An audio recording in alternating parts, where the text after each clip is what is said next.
Go, come on, quick, hurry. Here comes Joe. Hold me down, hold me down. Cops are coming. Cops, bro, hurry. I'm Mike 171. I'm going to take you back into time on 171st Street, Washington Heights, New York City, 1972. That's Mike 171's crib up there with his dog Tuffy. Back in the days, we had graffiti, gangs, and drugs running the streets of New York.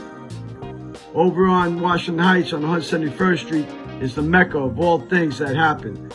This is where gangs and drugs and graffiti, everything came together. With rockers, gangsters, and hustlers, we all ran together on this block.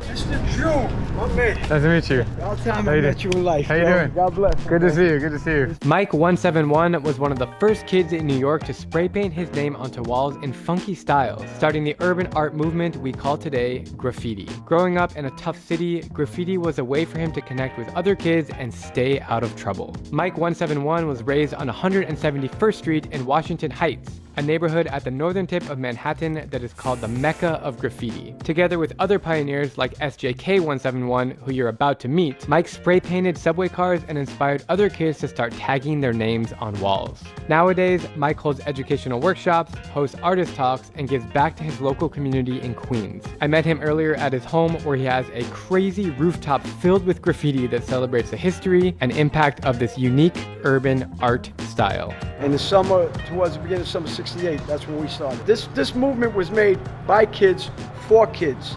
Our art from our heart. It was the purity and innocence of us kids because, you know, Vietnam was going on in '68. You had police brutality, police corruption. You had corruption in the politics of Nixon at the highest. But that we prevented future wars. There was black and white racial going on back then. You know, Bronx burning, Brooklyn, all that stuff. And then all of a sudden, we're underground, we're shaking cans. Yo, you got any red, you got any blue? And I see a black hand coming in. They see a white hand being red and blue. And we're sharing colors, so there was no color barrier there. We started this, you know what I mean? It wasn't us. I mean, you go to hieroglyphics, you go back to the Egyptians and cavemen and all that stuff. You know, it's been there. Writings, they're always telling stories. We're telling the story. We're storytellers. This is our basement. This is where Steve and I, this is our workshop. And this is our from 9/11. This is real steel from 9/11. That's from the tower, from North Tower. See, this is the buildings when we were down there. Damn, dude. Yeah, man. I lost about over 40, 50 friends that I know, man. It sucks, bro. So that's my little tribute to 9/11 that I got here. Crazy that today happens to be 9/11. Yeah, 20, and you guys showing up today, bro. You know what I mean? That's Washington Heights, where we're from, 168. That's the first trains we hit. So this is our rooftop graffiteria. That's the name of this place. We've been in existence for 5 years. So I had over maybe 100 artists from all over the world come and put this stuff up.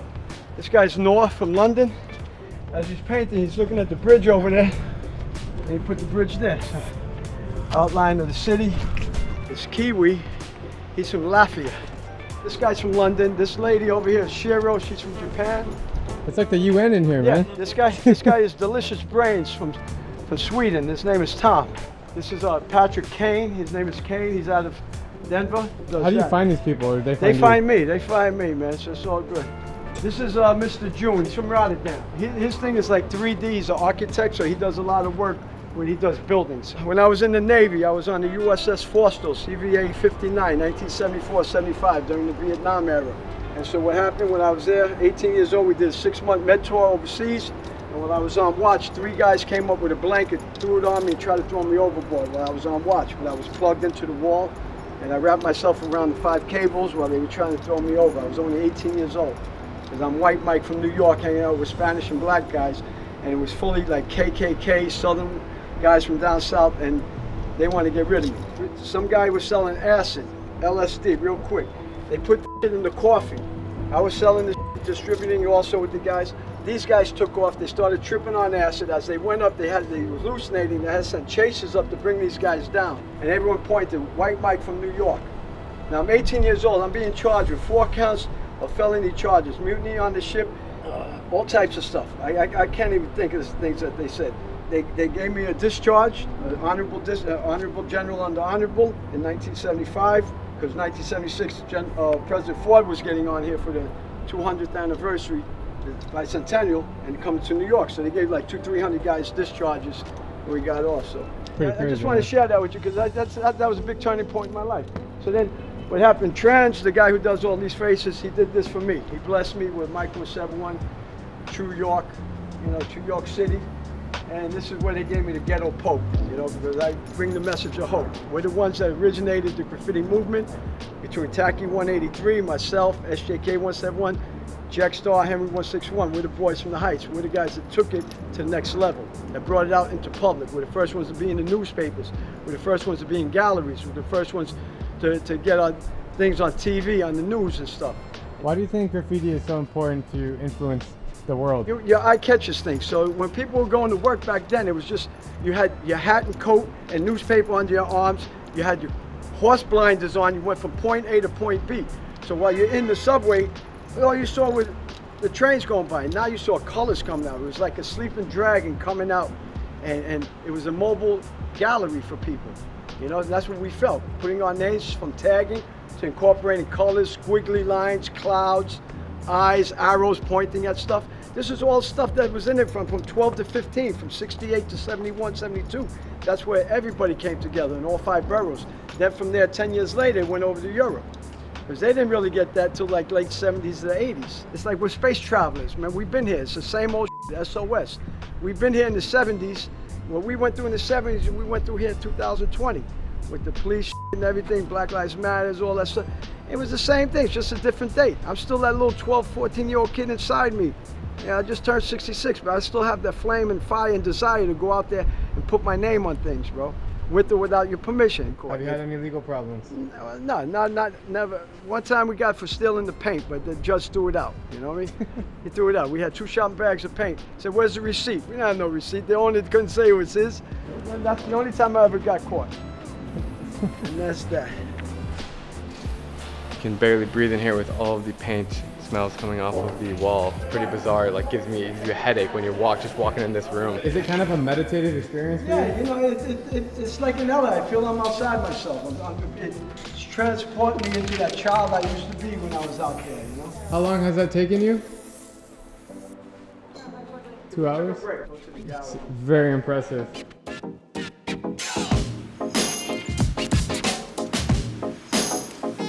Hi, Steve. How you doing? How you doing, man? Good. Everything's good. How do you know Mike? We grew up together in Washington Heights. That was the mecca of graffiti that we started up there, and it just continued. It blossomed. We went onto the subways. The first places that we went to was the Ghost Yard, and that's where we created the colorful pieces. That's what they were called. We put designs on the subways. I created the squiggly lines that what's his name, Keith Haring, got inspired. You started tagging buildings in the 60s? Yes, started tagging buildings early 60s. There's like nobody else in the world that can say that sentence that you just said. No, I mean, listen, and, it's hard to believe, but there's evidence that we have pictures, photos. It says it in the book. I didn't quote that. The quote was, you were one of the first kids to take graffiti of the subways. I think I was. I don't know.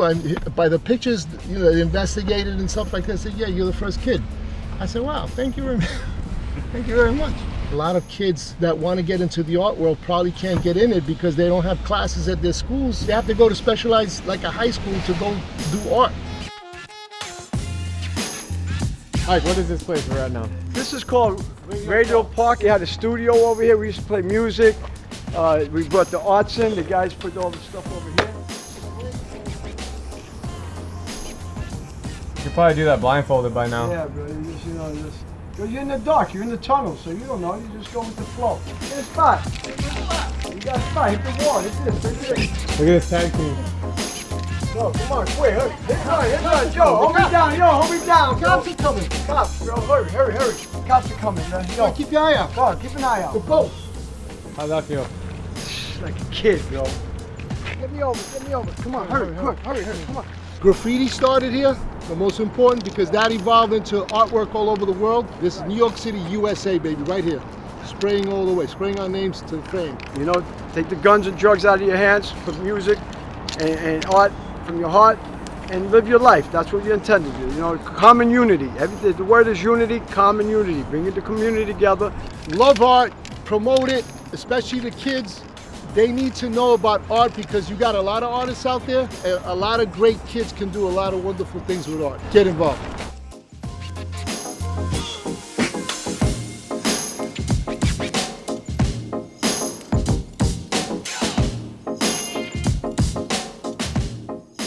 I'm Drew Binsky, and thanks for watching. Make sure to subscribe down there if you want to see more inspiring people stories, and check out my main channel below where I bring you on the most epic adventures from every country. Also, I'm giving away for free all of my best travel tips and secrets for finding cheap flights on that middle link. Until next time, stay safe, be spontaneous, and just go.